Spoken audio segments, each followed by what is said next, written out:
मनात विचार येणे न येणे आपल्या हातात नाही, पण कृती मात्र आपल्या हातात आहे. आज कृतीत चुकू नये आणि वाईट विचार आल्यास तिकडे लक्ष देऊ नये. हळूहळू मन सुधारते. प्रत्येक व्यक्तीचा स्वभाव निराळा, आवड निराळी आणि दैवयोगाने आलेले ऋणानुबंध निरनिराळे असतात. परस्परात प्रेम वाढण्यासाठी काही गोष्टी आवश्यक आहेत. नमस्कार, मी सुनीता. सगळ्या माझ्या गोडताईंचं, मैत्रिणींचं आपल्या पुन्हा एका नवीन व्हिडिओमध्ये अगदी मनापासून स्वागत करते. सर्वांना श्री स्वामी समर्थ. तुमचा सगळ्यांचा आजचा दिवस खूप छान, मस्त, आनंदाचा आणि आरोग्याचा जावं अशी स्वामींच्या चरणी प्रार्थना करते आणि आजच्या व्हिडिओला सुरुवात करते. तर कालच्या व्हिडिओला केलेल्या कमेंटसाठी, दिलेले भरभरून प्रेमासाठी तुमचे खरंच खूप खूप मनापासून आभार मानते आणि आजच्या व्हिडिओला सुरुवात करते. तर सकाळी 10 वाजेचं टायमिंग आहे आणि घरातली सगळी संपूर्ण टोटली कामं आज माझी झालेली होती. रविवारचा दिवसाचा व्हिडिओ आहे आणि तरीही जर सुट्टी नसली तर मग सकाळी लवकर टिफिन झाला म्हणजे कामं जी आहेत ना ती अगदी पटपट होऊन जातात. तर पटकन संपूर्ण घरातली कामं आवरून झालेली होती माझी आणि मग इथे झाडांना पाणी वगैरे घालायचंच तेवढं राहिलेलं होतं. जास्त ऊन वगैरे व्हायच्या आधी म्हटलं झाडांना पाणी घालते आणि जी खारीक आणलेली होती ती मात्र वाळवायला घातलेली होती. आणि इथे बघू शकतात तुम्ही की किती मस्त छान छान असे फुलं जे आहेत ते आलेले आहेत. गुलाबाला मस्त छान वाटत आहे. बाल्कनीमध्ये फुलांमुळे खूप जास्त शोभा आलेली आहे.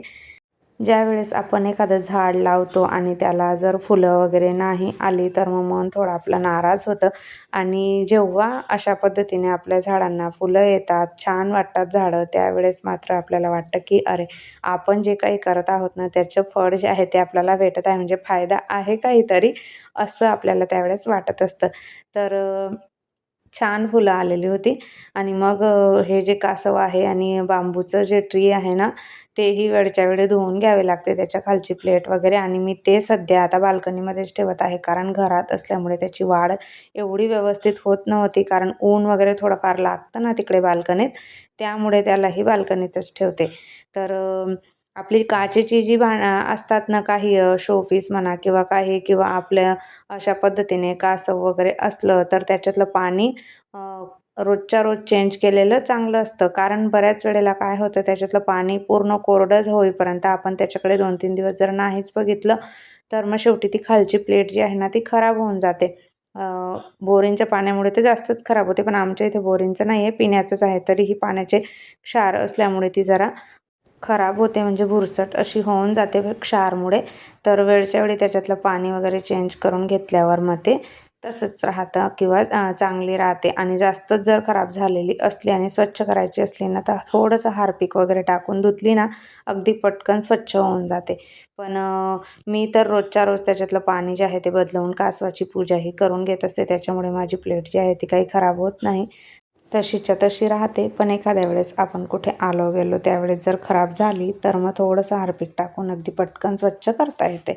तर काल तुम्हाला कस्टर्डची रेसिपी जी होती ती दाखवली होती. अगदी नॉर्मल, म्हणजे घरात जे काही फ्रुट्स होते ना तेवढेच मी 1-2-3 टाकलेले होते फक्त, जास्त काही टाकलेलं नव्हतं.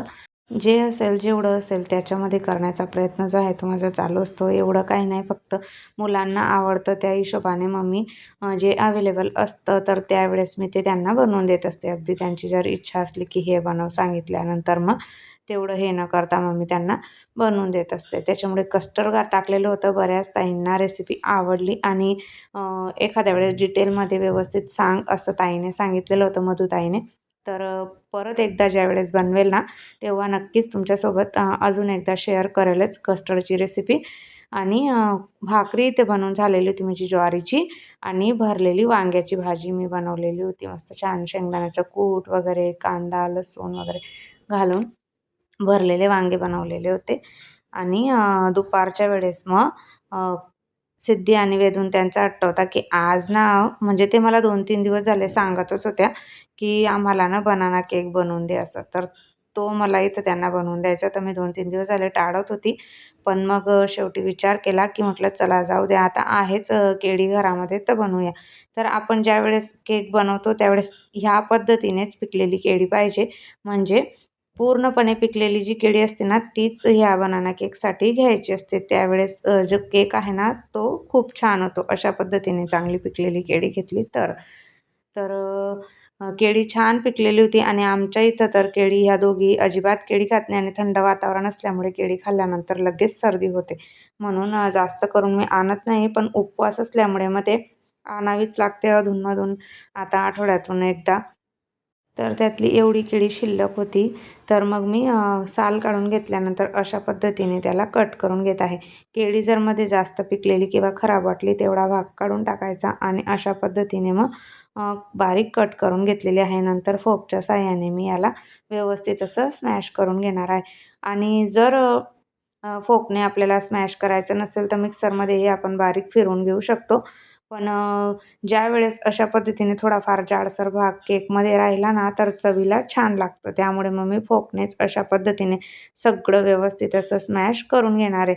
आणि याआधी मी ज्यावेळेस यूट्यूब चॅनल चालू केलेलं होतं, तेव्हा मी 2 का दुसरी का तिसरीच माझी ही रेसिपी होती आणि तेव्हा मी फक्त रेसिपीच आपल्या चॅनलवरती टाकत होती. डेली रुटीन वगैरे काही दाखवत नव्हती. तर मग त्यावेळेस मी बनाना केक त्याच्या आधीही मी बनवलेला होता आणि त्यानंतर मग मध्येही बनवला, पण काही तुम्हाला दाखवलेला नव्हता. आता म्हटलं चला परत एकदा शेअर करूया, कारण बऱ्याचशा नवीन ताई वगैरे आहेत आपल्या यूट्यूब चॅनलवरती जॉईन झालेल्याच आहेत. तर मग त्यांनी बघितली नसेल म्हणून. तर 1 वाटी रवा घेतलेला होता, मिक्सरमध्ये बारीक फिरवून घेतलेला होता आणि त्यानंतर मग 1 वाटी पिठी साखर घेतलेली आहे. तीही चाळणीने चाळून घेतलेली होती.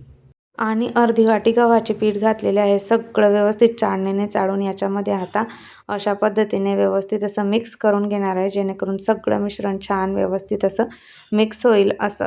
तर बनाना केक जर तुम्ही बनवलेला नसेल तर एकदा बनवून बघा आणि मुलांना तर खूप छान आवडीने हे सगळं मुलं जे आहेत ना ते खात असतात. तर आता थोडंसं दूध घालत आहे मी याच्यामध्ये. जास्त नाही लागत याला. अगदी 3-4 चमचेच दूध लागतं. नॉर्मल आपलं रूम टेम्परेचरचं दूध घेतलेलं आहे.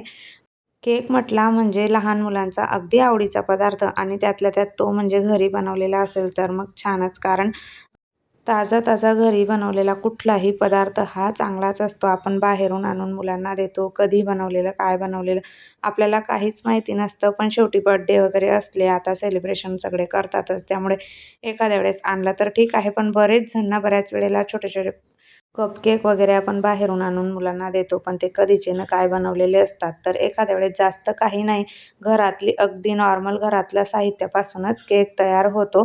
तर मग एखाद्या वेळेस बनवून दिला तर मग काय हरकत आहे. मी तरी बनवते घरी केक, बऱ्याच वेळेला मी बनवत असते. एखाद्या वेळेस मी रवा केक बनवेल, आपला मँगो केकही तुमच्यासोबत मी उन्हाळ्यामध्ये रेसिपी शेअर केलेलीच होती. खूप छान झाला होता तोही. किंवा बनाना केक. आता पुढे मी पायनॅपलचा केक बनवणार आहे, तोही तुमच्यासोबत शेअर करेल.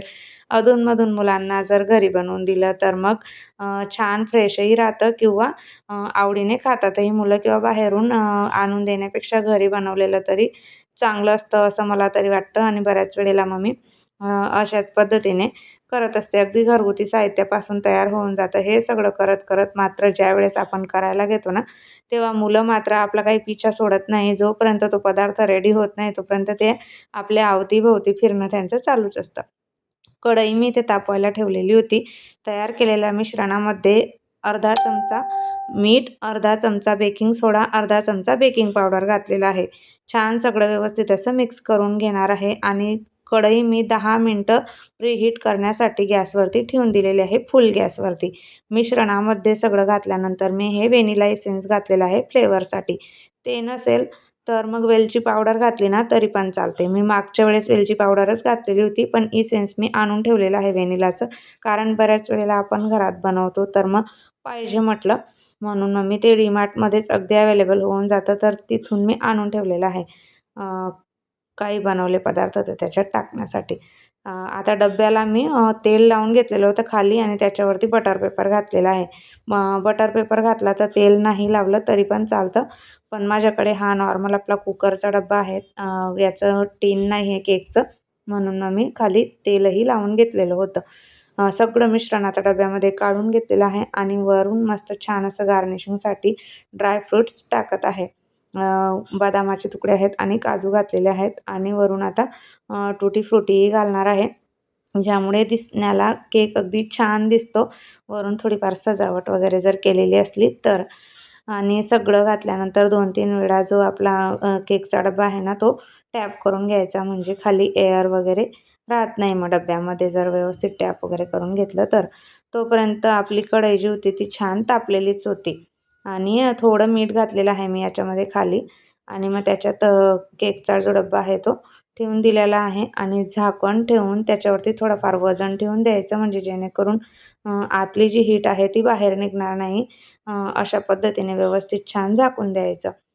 तर अगदी म्हणजे 40 ते 45 मिनटं आरामात लागतात हा केक बनण्यासाठी. 40 मिनटातच केक जो आहे तो परफेक्ट बनत असतो. ज्यावेळेस केक कढईमध्ये ठेवला तेव्हा मी गॅस कमी करून दिलेला होता आणि कमी गॅसवर 45 मिनटं आपल्याला केकसाठी लागलेले आहेत. 45 मिनटानंतर बघा मी सुरी टाकलेली आहे आतमध्ये. व्यवस्थित छान केक जो आहे तो तयार झालेला आहे. म्हणजे सुरीला केकचं बॅटर जे आहे ते लागलेलं नाही म्हटल्यावर केक व्यवस्थित तयार झालेला आहे. खाली उतरवून छान थंड झाल्यावर 15-1 मिनटामध्ये मग केक अशा पद्धतीने व्यवस्थित कडेने चाकू फिरवून घेतलेला होता, म्हणजे व्यवस्थित केक बाहेर निघेल म्हणून. तर ज्यावेळेस असं काही बनवलं की मुलांना इतकी जास्त एक्साइटमेंट असते, कधी केक कट होईल आणि कधी आम्ही खाणार असं त्यांना वाटत असतं. तर त्याच प्लेटमध्ये अशा पद्धतीने डब्बा उलटा करून घेतला आणि वरून टॅप करून घेतलेला आहे आणि अगदी इझी केक जो आहे तो निघालेला होता आणि केक तर इतका छान झालेला होता, मस्त झालेला होता. एकदा नक्की ट्राय करून बघा जर तुम्हाला आवड असेल करायची तर घरच्या घरी मुलांसाठी काहीतरी. आता बऱ्याच जणी बनवतातच. आता सगळे म्हणजे कोरोनामध्ये तर खूप साऱ्या रेसिपी ज्या आहेत ना त्या ट्राय केलेल्या होत्या. मोबाईलमध्ये बघूनच मी हे सगळं केलेलं आहे. तर अशा पद्धतीने मस्त छान असा केक जो होता ना तो बनलेला होता. बघू शकता तुम्ही की दिसायलाच किती छान दिसत आहे केक तर. आणि खाण्यासाठी चवीला तर अप्रतिम झालेला होता. चला ताईंनो, मी व्हिडिओचा इथे एंड करते. व्हिडिओ कसा वाटला कमेंट करून नक्की सांगा. सोबतच नेहमीप्रमाणे तुम्हाला व्हिडिओ आवडला असेल तर व्हिडिओला लाईक करा, शेअर करा, कमेंट करा. पहिल्यांदा बघत असाल तर प्लीज चॅनलला सबस्क्राईब करा आणि आपले असेच रोज येणारे नवनवीन व्हिडिओ बघत राहा. भेटूया पुन्हा आपल्या अशाच एका नवीन आणि इंटरेस्टिंग व्हिडिओसोबत. तोपर्यंत सर्वांना बाय आणि सर्वांना श्री स्वामी समर्थ.